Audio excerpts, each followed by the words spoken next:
Vacinar é cuidar de você e de quem você ama. A vacina com a dose de reforço bivalente contra a Covid-19 está liberada para todos acima de 18 anos que já tomaram no mínimo 2 doses da vacina, com intervalo de 4 meses da última aplicação. O reforço bivalente protege você contra o vírus original e as novas variantes, incluindo a Ômicron. Procure o posto de saúde mais próximo e vacine-se. É rápido, seguro e eficaz. Vacinar é proteger. Governo do Ceará. Olá, muito em breve o professor Custódio Almeida estará à frente da reitoria da Universidade Federal do Ceará, a instituição acadêmica de referência do nosso estado. A UFC é uma das maiores universidades federais do país e um dos centros brasileiros de excelência no ensino e na pesquisa. Todos os rankings nacionais e internacionais que medem a qualidade do ensino superior colocam a UFC entre as melhores universidades do país e ali como a melhor do Norte e Nordeste. Portanto, é imensa a responsabilidade do próximo reitor. Na consulta realizada em abril passado, o professor Custódio Almeida recebeu o apoio quase absoluto da comunidade universitária para encabeçar a lista tríplice que já foi enviada ao Ministério da Educação. O professor é graduado em computação pela UFC e em filosofia pela Universidade Estadual do Ceará. Possui mestrado em sociologia pela UFC e doutorado em filosofia pela Pontifícia Universidade Católica do Rio Grande do Sul. Custódio é professor da UFC desde 9 de fevereiro de 1993 e, ao longo da carreira, já assumiu vários cargos de gestão administrativa na instituição, entre eles o de pró-reitor de graduação. E é com ele o nosso Focus Colóquio deste momento. Agradeço a sua presença, Custódio. É um prazer imenso recebê-lo aqui na casa de Vovó Dedé. Programa Focus Colóquio, gravado na casa de Vovó Dedé, a TV Dedé, que é a TV na web da casa. Eu tratei aqui como futuro reitor, afinal, tem todo um processo burocrático, a consulta à comunidade acadêmica foi feita em abril passado, mais de 80% dos votos, e tem agora o processo burocrático, onde a lista tríplice, encabeçada pelo professor Custódio, vai para o Ministério da Educação e recebe lá o aval tanto do ministro da Educação, no caso, o nosso ex-governador Camilo Santana, quanto do presidente Lula. E é esse o processo que se dá e isso deve acontecer muito em breve, com posse prevista para agosto, dia 21 de agosto, a previsão de posse. Então, 4 anos aí pela frente. Mas vamos voltar um pouquinho ao passado. Custódio, tive o prazer de conhecer o Custódio em 1986, ainda no movimento estudantil, um evento do movimento estudantil, dos estudantes de economia, no Rio de Janeiro. Já se vão quase 40 anos nessa brincadeira, Custódio.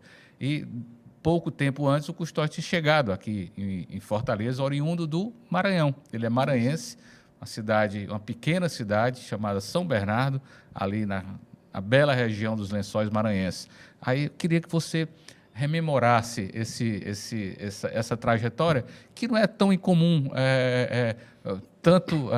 no meu caso também, eu vim do interior do Ceará, boa parte dos estudantes da UFC também vêm do interior e vêm de outros estados, e muito mais agora por causa do Enem.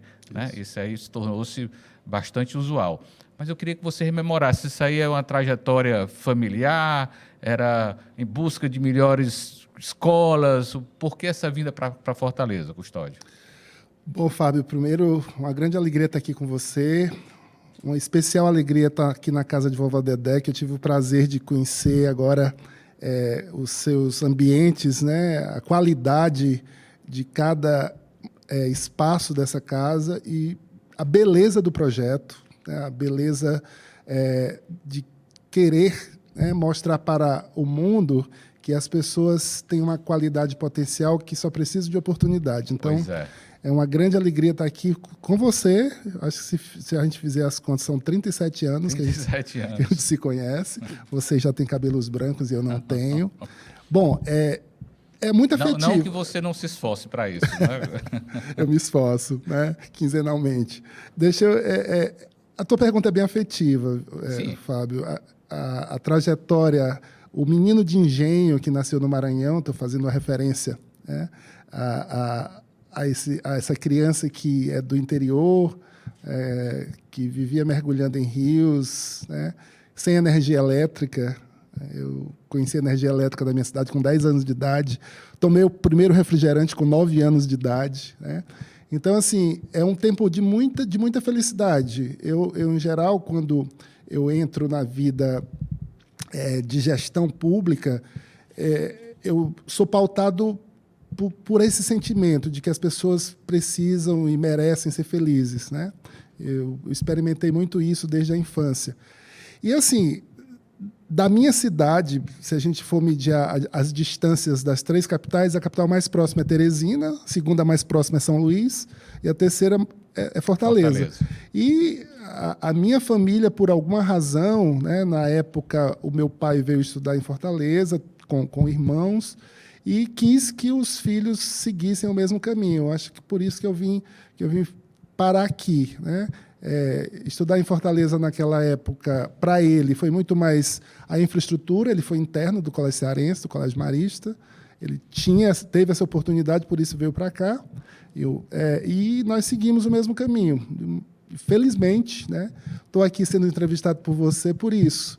Acho que às vezes a gente não se dá conta que foram aquelas decisões lá atrás, né, que fizeram o que a gente é hoje. Então, eu sou muito grato por toda a trajetória, eu sou muito grato por ter estado no movimento estudantil, né? ter aprendido a falar em público, a enfrentar conflitos. Né? A grande escola para falar em público, o movimento estudantil é insuperável. Exatamente. Nos joga em sala de aula para fazer discursos, né? Exato. E antes disso, eu também fui de movimento de igreja, né? Eu fui de grupos de jovens católicos, né? Então, é uma trajetória que se a gente for buscar explicações, a gente entende por que chegou, né? E assim, o Maranhão continua sendo uma terra muito especial. Meus pais continuam morando lá, em São Bernardo. Eu tenho essa referência que você falou. Há quantos habitantes em São Bernardo? São Bernardo tem cerca de 25 mil habitantes. É uma cidade antiga e pequena, né? E isso que você disse, eu entendo muito bem qual é a trajetória de um jovem que sai da sua terra em busca de oportunidade de educação, né? A Universidade Federal do Ceará e as universidades públicas brasileiras, né, recebem esses jovens de diferentes lugares do Brasil, especialmente depois do Enem, e são pessoas que precisam de apoio, né? Que sem esse apoio elas não ficam. Hoje é mais fácil entrar na universidade do que permanecer na universidade. Como assim? A nossa evasão é muito alta. Inclusive na universidade? Inclusive na universidade pública. Nós temos, depois da lei de cotas, no mínimo 50% de estudantes que vêm de escolas públicas, né? Esses estudantes, eles não têm, de fato, se eles não são daqui, condições de moradia, de alimentação, não tem segurança para isso. Custódio, você está ponto extremamente importante. Eu não sabia que realmente a lei de cotas aí jogou dentro da universidade um público que precisa trabalhar, né? Que precisa de alguma forma ganhar a vida, né? Tratar de sua própria vida, além do estudo, sobrevivência que eu estou falando. E há pesquisas quanto a isso, dessas motivações, Custódio. 50% vem da escola pública. Qual é o nível de evasão hoje, o percentual de evasão hoje dentro da UFC? Evasão, o que é que você considera evasão? É um abandono da universidade? Abandono do curso pleno? Que ingressou. Abandono pleno, né? A gente tem evasão causada por mudança de curso, mas o que nos interessa é a evasão que é o abandono pleno da instituição. Aquele estudante que se esforçou muito, que deu grande alegria para a família ao ingressar na universidade, é o mesmo estudante que não consegue ficar na universidade, que não consegue ver a sua família com necessidade financeira, passando fome muitas vezes, e sai da universidade por isso. Então, a situação é gravíssima. Curioso, né? Porque nesse processo de evolução e reconhecimento dessas necessidades, se criaram as cotas, né? Isso. Questionados por muito, porque a universidade é o lugar do mérito, enfim, mas não é essa a discussão que eu quero fazer, e, ao mesmo tempo, gerou isso aí, um índice de evasão muito forte, e certamente há uma solução para isso, né? A lei de cotas, ela imediatamente não veio acompanhada, né, das condições para sustentar esses estudantes. né? O Enem, que é uma ideia fantástica, o estudante está longe, né? Ele só vem para a universidade porque teve a oportunidade de fazer prova na escola do seu bairro, Sim. mas esse estudante vai precisar pagar passagem de ônibus todos os dias para ir para a universidade. E se ele vem de fora do interior ou de outro estado, a moradia é caro.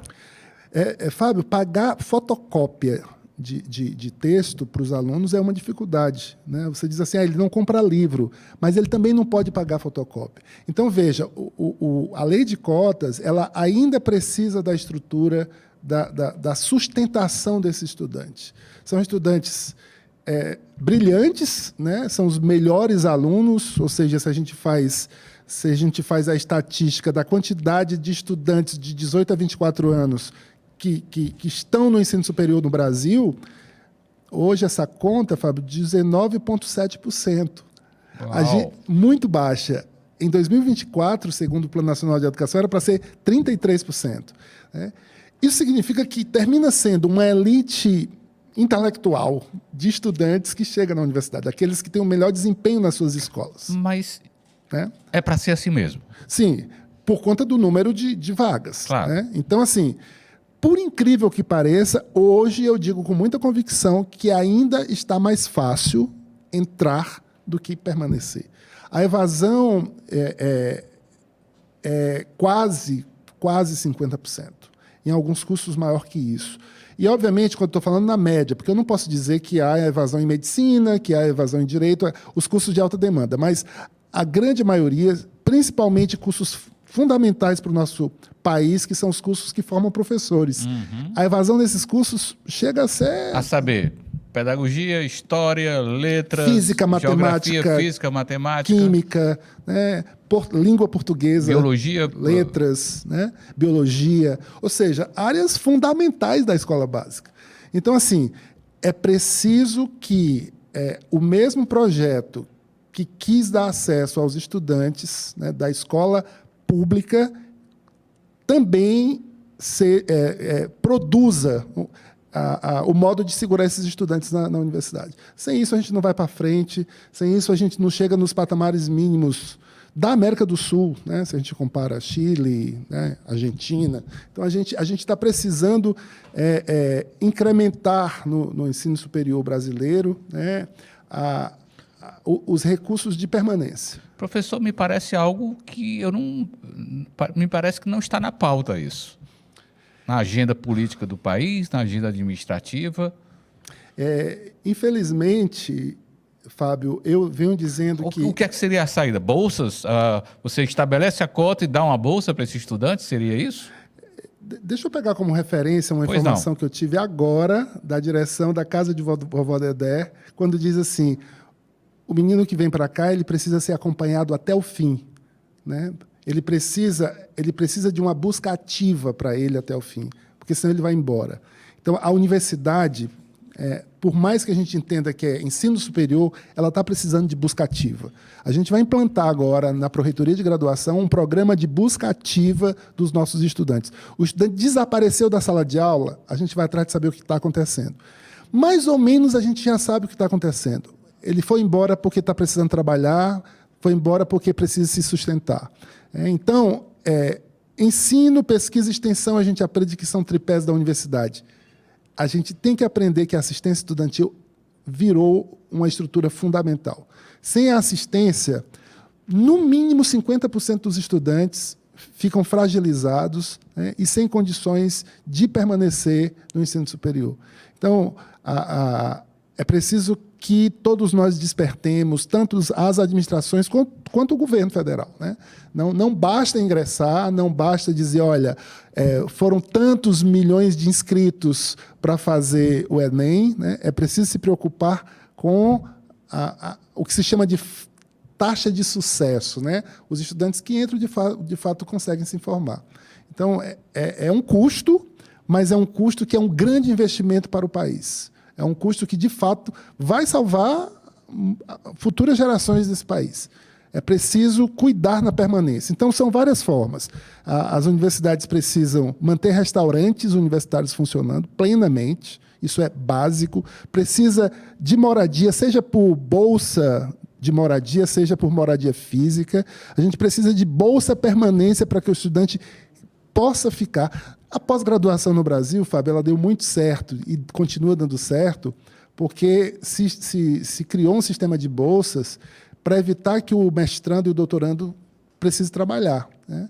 Então, felizmente, as bolsas tiveram um bom aumento agora, mas sem isso não funciona. Imagina a graduação, né, que é um espaço, uma taxa muito mais alta de presentes. Então, esse investimento precisa ser feito com urgência, a gente já está muito atrasado.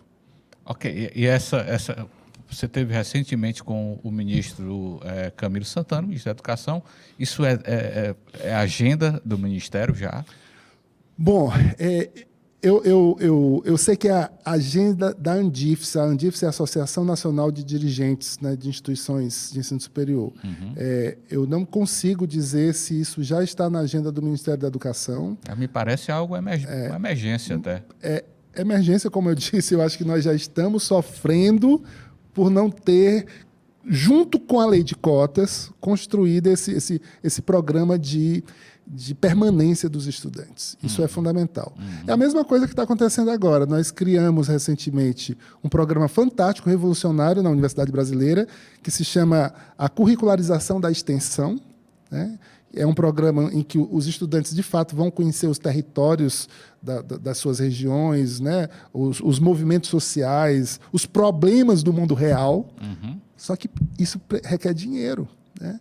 Então, eu não tenho como ter uma turma de estudantes saindo da universidade para visitar a casa de vovó Dedé, aprender um pouco aqui, né? Se não tiver o valor do transporte, né? Se for mais longe, tem que ter diários e tudo mais. Então, esse tipo de programa, ou ele vem acompanhado do investimento necessário de sustentação, ou ele fracassa.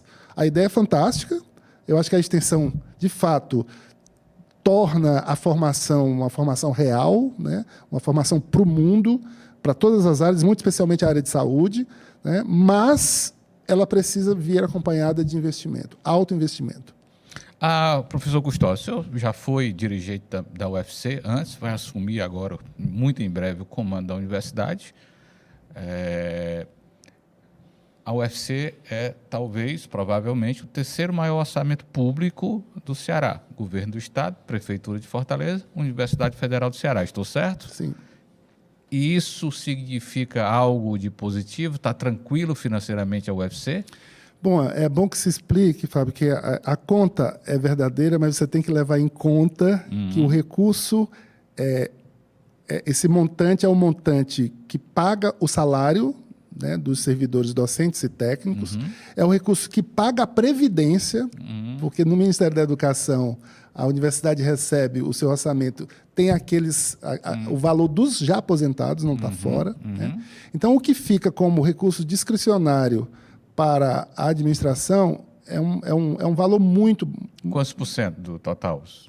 10%. Isso significa quanto a preço de hoje?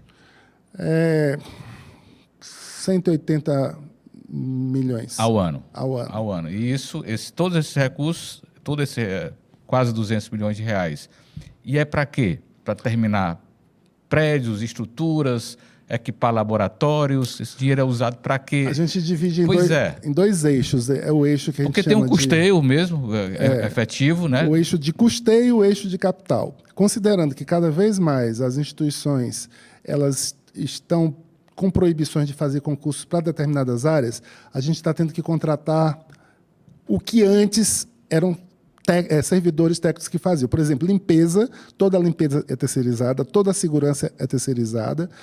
Então, todo o serviço de manutenção, por exemplo, de ar-condicionado, de projetores, tudo é terceirizado. Então, são contratos com empresas privadas que a universidade faz e executa. O pagamento da nossa conta de energia elétrica é alta. Você tem uma ideia, a gente paga quase 2 milhões por mês de energia elétrica, né? Então, telefonia, água, esgoto. Então, isso é custeio.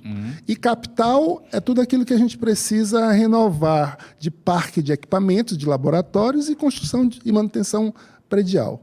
Então, se você me pergunta, por exemplo, Custódio, o que você precisa para deixar o campus de Crateús funcionando basilarmente bem? Eu preciso de 40 milhões.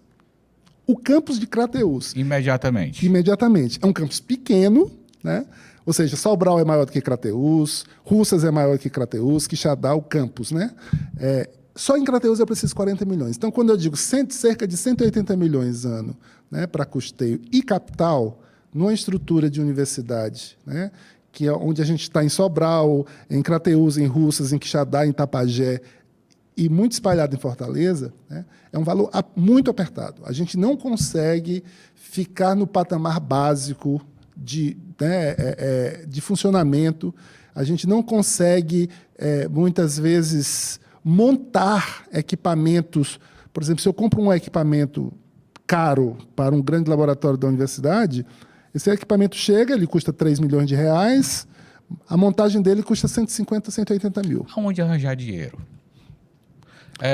Pelo que você está me colocando, professor, o papel do reitor está muito ligado a isso, a manter, a melhorar esse fluxo financeiro da universidade, da instituição. E isso diz respeito também ao governo federal, repasses financeiros, projetos aprovados e tal. Há outra forma de arranjar dinheiro, fora esses repasses públicos federais?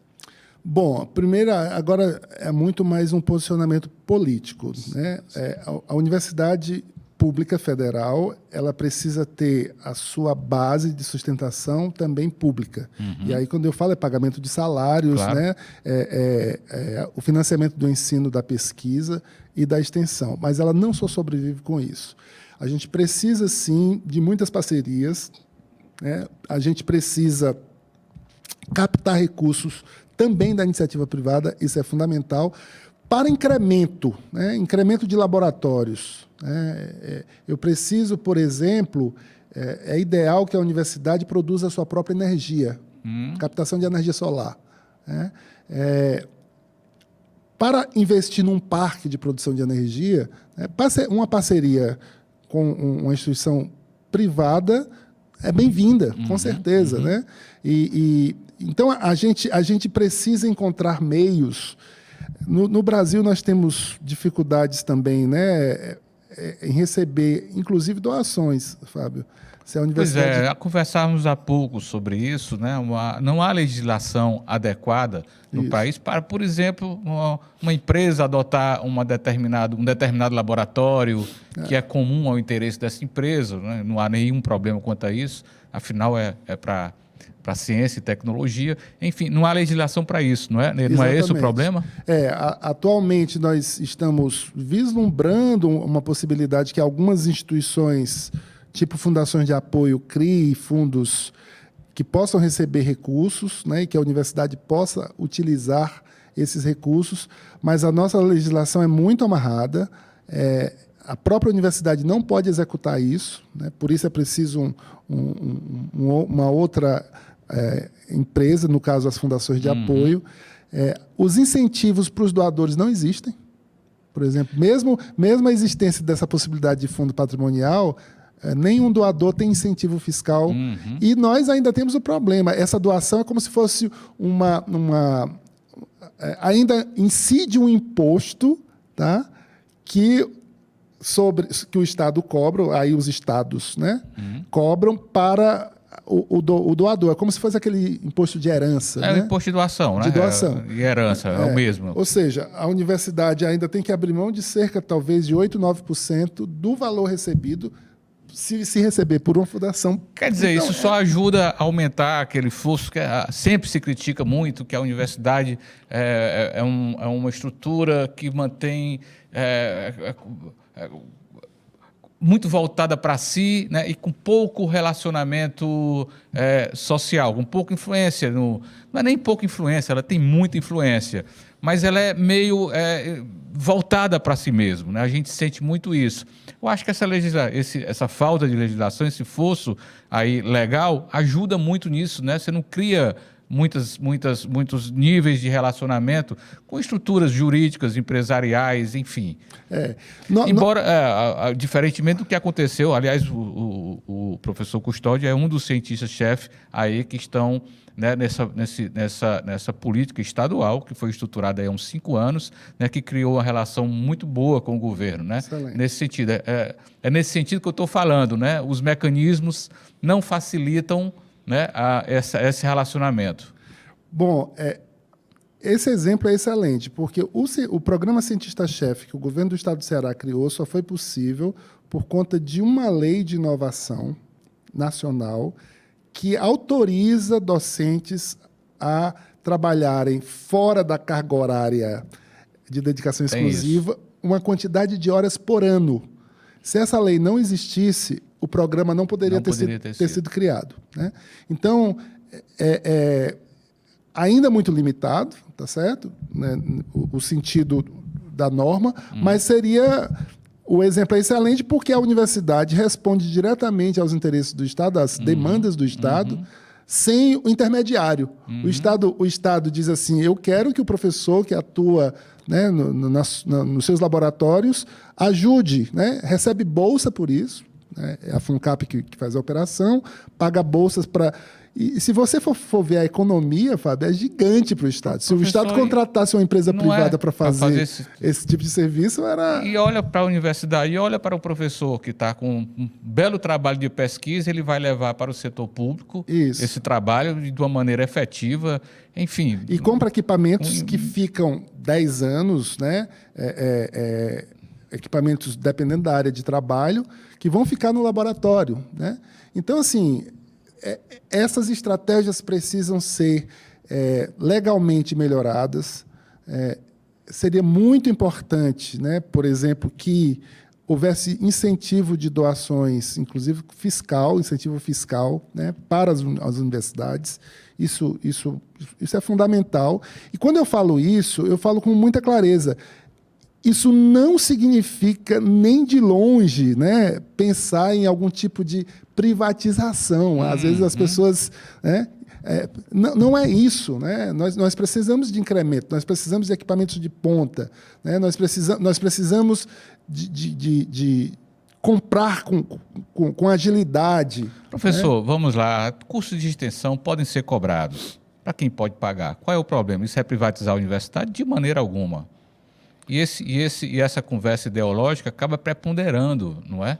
Acusando a privatização da universidade porque um determinado curso está oferecendo um curso de extensão e cobrando por isso, para quem pode pagar. Essa ideologização desse ponto me parece grave nesse sentido. É por isso, Fábio, que a norma é tão importante, a lei nesse caso, né? Porque se a gente... Para se criar uma lei, precisa de muita discussão pública. Quando a coisa é feita pela lei, eu acho que a recepção dentro da universidade é mais tranquila. Por exemplo, essa lei de inovação, né? Ela foi aprovada, foi um grande avanço e foi recebida de forma muito tranquila. Agora, é muito complicado, por exemplo, um reitor tomar iniciativas espontâneas, isoladas, né? Porque aí sim ele pode ser acusado, né? Mas que tipo de iniciativa isolada, por exemplo? Parcerias, né? Por exemplo, construção, algum empresário quer construir um prédio, né, dentro da universidade. E o que ele quer em troca? Que o nome do pai dele seja o nome do prédio. Tá certo? Isso é muito difícil ainda da nossa comunidade entender, né? Que é um bem que a universidade... Que é muito comum, por exemplo, em sociedades como a norte-americana, onde o doador recebe o nome de uma biblioteca, ou coisa parecida, porque ele doou a biblioteca, construiu, enfim, doou livros. A nossa dificuldade não é só de receber dinheiro, é de receber qualquer coisa, receber livros, por exemplo. Não pode, né? É muito burocrático. Então, assim, eu estou, sim, estruturando uma equipe jurídica para facilitar esses processos, porque eu considero fundamentais, né, para a gente avançar. Professor Custódio, são 4 anos, não é? 4 anos. 4 anos. Ao longo desses 4 anos, quais são, assim, em resumo, seus 3 objetivos principais que deve ter? Bom, o passivo que a universidade traz, ele precisa ser zerado, né? Passivo financeiro. O passivo, quando eu digo diretamente financeiro, mas o passivo de infraestrutura física e de equipamentos. A gente precisa renovar o nosso parque básico, né, de microscópios, de projetores, de refrigeração. E a tecnologia é avassaladora nesse ponto. Ela obriga a renovar, senão você fica para trás. Não? A gente precisa de Wi-Fi de alta velocidade em toda a universidade. O estudante precisa disso para estudar, né? Precisa disso para pesquisar. Então, esse passivo precisa ser construído. Eu colocaria que a UFC dos próximos 4 anos vai investir muito em cultura. Nós estamos criando uma pró-reitoria de cultura, né? Essa pró-reitoria ela vai trabalhar os equipamentos culturais pensando na cultura como a cultura artística, a cultura científica, a cultura popular, não apenas cultura no sentido estrito da palavra. A cultura para potencializar, né, tudo aquilo que a gente tem dentro da universidade. E a pesquisa e a inovação são fundamentais, que a universidade se projete. Bom, eu falei 3, mas você diz assim, eles são os 3 primeiros. São 3 primeiros que não vêm antes, por exemplo, da qualidade do ensino. Eu quero diminuir ao máximo a evasão, né? Eu quero fazer um programa de busca ativa na universidade que todos se envolvam, pelo menos o estudante que conseguir ficar, né, porque vai se sentir valorizado, vai se sentir reconhecido, esse estudante vai ficar. E brigar muito, né, no governo federal, junto ao Andifes, para que a gente tenha recomposição orçamentária, né, para manter o mínimo. A gente precisa ter eficiência energética na universidade. A gente precisa ter todos os nossos processos informatizados. Isso é segurança jurídica, né? É segurança para a administração superior da universidade. E, como eu disse antes, eu considero a extensão revolucionária. A gente quer, de fato, que a curricularização, não sei se você sabe, mas no mínimo 10% da carga horária de todos os cursos tem que ser extensão. Isso é norma, né? E a gente quer fazer, de fato, extensão nesses cursos. A gente quer que os estudantes de medicina conheçam a realidade dos hospitais que estão funcionando nas áreas mais frágeis das cidades do Estado, né? A gente quer que os estudantes de engenharia conheçam a necessidade de obras de infraestrutura nos bairros mais pobres da cidade. Então, isso é curricularizar a extensão, é aproximar a universidade, né, do mundo real, né? Precisamos de recursos para isso também. Você disse 3, mas é complicado. Não dá 3, né? A escola básica precisa da gente, né? Em que sentido? O professor da escola básica, você sabe que há uma lei que ainda não é plenamente respeitada, que só pode ser professor de escola básica se fizer a licenciatura. Sim. Né? Então, assim, a licenciatura é o lugar que vai fazer a qualidade das escolas acontecer. Então, é preciso que a gente tenha professores, de fato, encantados com a sua profissão de professor, capazes de alfabetizar na idade certa, né? Capazes de dar aula de história, de geografia, de física, de matemática nos diversos, né, nas diversas etapas da educação básica. Isso é fundamental, né? Então, a relação escola-universidade é uma relação de mão dupla. A gente precisa fazer uma escuta na escola básica, né? E aí, já respondendo a sua questão, para saber qual é a dificuldade da escola básica que depende da universidade. O que o professor que chega na escola, terminou de passar no concurso, ele chega na escola, qual é o grande desafio que ele tem para ser um bom professor? A gente precisa escutar o professor que chega lá, a escola, a direção da escola, para fazer isso repercutir dentro da universidade, na formação que a gente dá em todas as áreas. Isso é fundamental, absolutamente fundamental, né? Então, os desafios são muitíssimos, né? A gente tem desafios de ponta, né? Desafios de ponta porque nós temos estudantes empreendedores, estudantes que estão esperando oportunidade, né, dentro da universidade para desenvolver ideias que são originais, potentes, e a gente precisa dar condições para isso. Pois é, a última vez que eu tratei sobre a UFC com o reitor foi com o atual reitor, Cândido Albuquerque, e uma das coisas que ele mais levantou foi esse ponto de a quantidade, por exemplo, de patentes que a Universidade Federal do Ceará tinha produzido, que era insignificante. Né? E o senhor, professor Custódio, está falando exatamente disso. O estudante parece não ter facilidade na hora que ele, para desenvolver um projeto, um trabalho de pesquisa e formular, constituir uma patente. Isso me parece um problema, de fato, né? A universidade hoje ela tem uma estrutura, né, que recebe o depósito de uma pesquisa que chegou a uma entrega, uma conclusão que pode ser patenteada. A universidade já tem a estrutura para receber isso e para dar os devidos encaminhamentos, né? Muita gente que faz coisas excelentes da universidade está patenteando, inclusive, fora da universidade, o que faz, né? Eu acho que a gente precisa criar um acompanhamento... Isso pode? Afinal, os instrumentos utilizados foram da universidade, não é? Pode, no sentido de não ter proibição, mas é algo que está prejudicando a universidade, né? Porque toda a energia consumida, o laboratório, né, os insumos, né, na maioria das vezes, são da universidade. Então, a gente precisa dessa estrutura de acompanhamento, né? E ainda tem uma coisa interessante, Fábio, que patentear ainda não é o fim da história. Você pode patentear e a patente fica lá. Você tem que negociar a patente com o mundo do trabalho. Né? Você encontra, por exemplo, há poucos dias, uma professora dizendo para mim que a colega tinha conseguido um resultado de pesquisa com micro-organismos que vão decompor petróleo. Tipo assim, você tem um acidente de petróleo numa praia, você joga os e eles fazem a decomposição.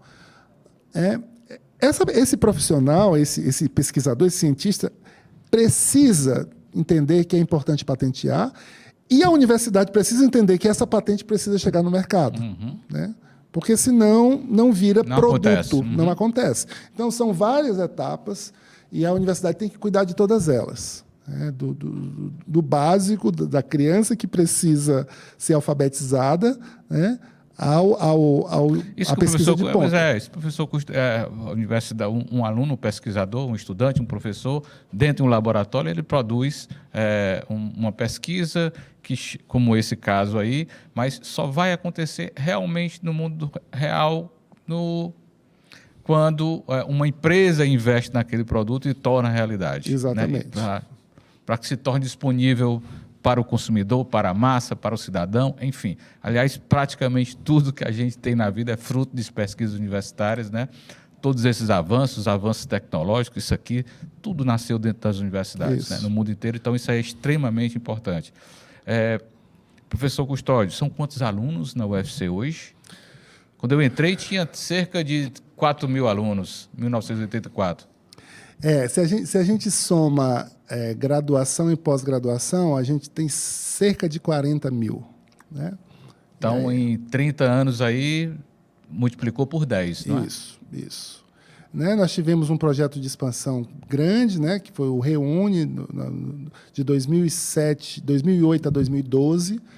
Nesse tempo, nós abrimos 56 cursos novos de graduação. Né? Muito curso. E a mesma quantidade, mais ou menos, de pós-graduação, mestrados e doutorados. Então, hoje a UFC não é mais no seu tempo, do nosso tempo era só Fortaleza. Só Fortaleza. Né? Hoje a gente tem Sobral, um campus. O campus de Sobral é do tamanho do Centro de Tecnologia da UFC, né? Grande, né? Então, o Cariri já é a Universidade Federal do Cariri, era um campus nosso até 2013, né? Então, são 5 no interior atualmente.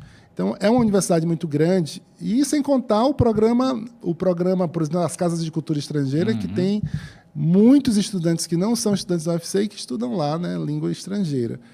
É uma cidade de quase 50 mil pessoas, né, a Universidade Federal. Né? E com um potencial de crescimento ainda muito grande. Nós estamos com números mínimos em Russas, em Crateús, em Quixadá e Itapajé. Números mínimos em que sentido? De cursos. De cursos. De cursos. Ou seja, aquilo que é necessário para se abrir um campus, né? 5 cursos. A gente pode ter 10 em cada um desses, né? Como Sobral já tem. E essa decisão de abertura de cursos, ela se dá com base em qual realidade? Uma demanda da sociedade, uma demanda econômica? Enfim, o perfil econômico do Ceará está mudando. Sim. Na época que a gente entrou na universidade, década de 80, os símbolos do Ceará ainda eram aqueles símbolos antigos, o vaqueiro, o sol, a pina, a praia, o jangadeiro. Isso mudou muito. Nós temos uma economia hoje de mercado muito forte, com um potencial aí de futuro grandioso se levarmos em conta essas energias renováveis, eólica, energia solar, hidrogênio verde, que é um imenso potencial, mas apenas um potencial ainda. Isso tudo passa também pelas universidades, né? Pelo ensino, pela pesquisa, principalmente. E, enfim, aí a criação desses cursos está se dando dentro dessa nova economia. Sim, quando a gente é bom lembrar que a universidade corretamente abriu campus nas regiões, nas macro-regiões do estado, né? Na região sul, quando nós criamos no Cariri, norte, Sobral, central em Quixadá, lá já no Vale do Jaguaribe, Russas, né? E lá já com a fronteira com o Piauí, o campus de Carateús, né? Então, assim, Tapajé está aqui mais próximo, foi um projeto mais recente, a região norte. Quando esses campi nascem, tem inclusive articulação política, né? Como assim? Deputados, prefeitos, né? Interessados. Demandas existem, muitas, né? A universidade avalia. Nesse nosso primeiro desenho, que é um desenho dos últimos 15 anos, né? Foi assim, mas depois que o campus se instala, tudo depende da universidade. Então, são demandas que nascem na região. Por exemplo, Quixadá. Quixadá é um campus temático. A gente diz que é um campus de TI, Tecnologia da Informação. Todos os 6 cursos que tem lá são cursos dessa área. Voltados para ele. Né? Então, assim, Quixadá quer isso, se orgulha disso. Sobral já quis diversidade. Sobral já quis saúde, tem medicina, que é o primeiro, tem odontologia, tem psicologia, tem engenharias, tem música. Então, Sobral já quis uma diversidade, talvez pensando futuramente em ser uma universidade, né? Itapajé, a gente inicialmente pensou em ser um campus temático de licenciaturas, mas aí, com o reitorado que entrou, mudou o projeto. Né? Russas e Crateús, também área de engenharia e tecnologia da informação. Então, essas áreas, esses campi, eles hoje dependem da universidade para crescer. É a universidade que vai fazer os estudos. Audiência pública, a gente faz audiência pública nas regiões, né, quando está começando. Eu lembro que em Itapajé a gente fez audiência pública, inclusive para convencer as pessoas de que não só existe medicina, não só existe direito, todo mundo quer medicina, todo mundo quer direito. Né? Então, assim, a universidade assume as rédeas quando o campus é instalado, mas antes disso tem muita força política. Claro, né? Eu sou prefeito de uma... parte do... Né? Eu quero um campus da Universidade Federal. Muito legítima. Né? Às vezes a gente sataniza a política, mas não. A política é fundamental e é legítima. Ela trata de anseios, não é? É claro que quem está em Crateús quer um campus da Universidade Federal em Crateús. Claro. Né? Isso é ultra legítimo. Então, é a universidade que vai dizer, olha, tem sentido mais ali do que aqui. Né? No estado do Ceará, eu acho que a gente, nas macro-regiões, está bem. Os pedidos já estão chegando para mim, né, para acolher, por exemplo, campus em Viçosa, né, Jaguaruana. Então, os pedidos chegam. Mas nesse momento, agora em especial, sua maior preocupação é a estruturação da equipe que vai conduzir a universidade nesses próximos 4 anos, não é isso? Na verdade, avançamos bem já estamos quase prontos. Né? Se daqui a 15 dias a gente assumisse, a equipe já está pronta, já está formada. As pessoas estão tomando pé, fazendo aquilo que a gente chama de transição, né? Para não ter descontinuidade. Estamos prontos, dá para dizer, Fábio. Na verdade, o processo eleitoral terminou no dia 28 de abril. E nós já estamos 2 meses após. Então, tivemos já um tempo suficiente para trabalhar isso. E ainda temos quase 2 meses pela frente, né, A posse já marcada, dia 21, é isso? Não, o que tá indicado pelo MEC... Quer dizer, a gente fala em posse, mas o não é posse. Professor, exatamente, professor Custódio, nem sequer ainda foi nomeado oficialmente, né? Há uma tendência, claro, o ministro da Educação já declarou que sim, que esse é o caminho, foi encabeça a lista, e não há motivos para que não seja o Custódio o próximo reitor da UFC. Mas a posse seria... Não chama-se posse, Fábio, né? Mudou um pouquinho. Agora, em 2021, uma nota técnica da Advocacia Geral da União diz que o que vale para começar é a nomeação. Então, assim, se eu for nomeado daqui a 20 dias, na nomeação vai dizer o mandato começa no dia 21 tal. De agosto. Ok. Tá? Então, na nomeação, há a especificação do dia começa. Do início. Mesmo que o ministro marque uma posse 3 dias depois, 4 dias depois, o mandato já começou na data que a nomeação indicar. Né? Isso é assim agora. Né? Pois, professor Custódio, em nome do Focus, em meu nome, em nome da Casa de Vovó Dedé, nós só temos que lhe desejar boa sorte, né, um bom trabalho. O UFC é fundamental na nossa existência, na nossa sociedade. É a casa que formou aí praticamente todos os dirigentes aqui dos últimos anos aqui no Ceará.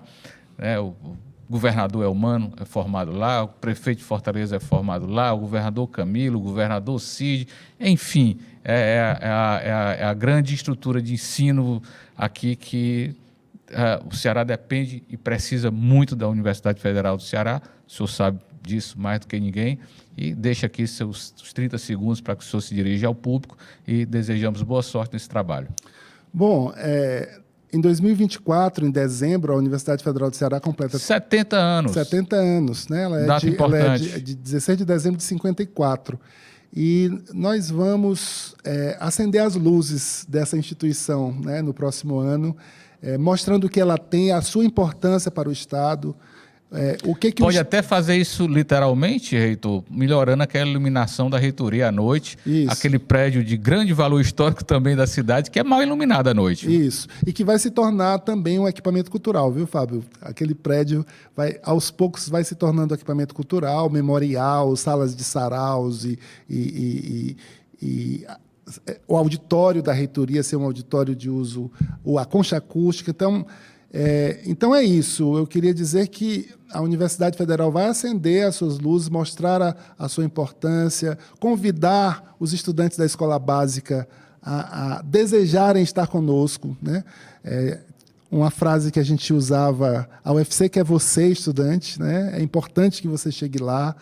Então, é isso, é um desafio muito grande, é um desafio coletivo. Eu não sinto esse peso individualmente, porque eu entendo que a universidade é uma instituição eminentemente coletiva, e a gente vai trabalhar com democracia, vai estar com escuta, com diálogo, com firmeza, né, com determinação, vai buscar recursos onde esses recursos existirem, vai buscar segurança jurídica para fazer tudo da forma que deve ser feita, e vai tentar fazer disrupções, romper paradigmas, né, inovar, onde for, em todas as áreas que a gente pode fazer isso. Maravilha. Muito obrigado. Vacinar é cuidar de você e de quem você ama. A vacina com a dose de reforço bivalente contra a Covid-19 está liberada para todos acima de 18 anos que já tomaram no mínimo 2 doses da vacina, com intervalo de 4 meses da última aplicação. O reforço bivalente protege você contra o vírus original e as novas variantes, incluindo a Ômicron. Procure o posto de saúde mais próximo e vacine-se. É rápido, seguro e eficaz. Vacinar é proteger. Governo do Ceará.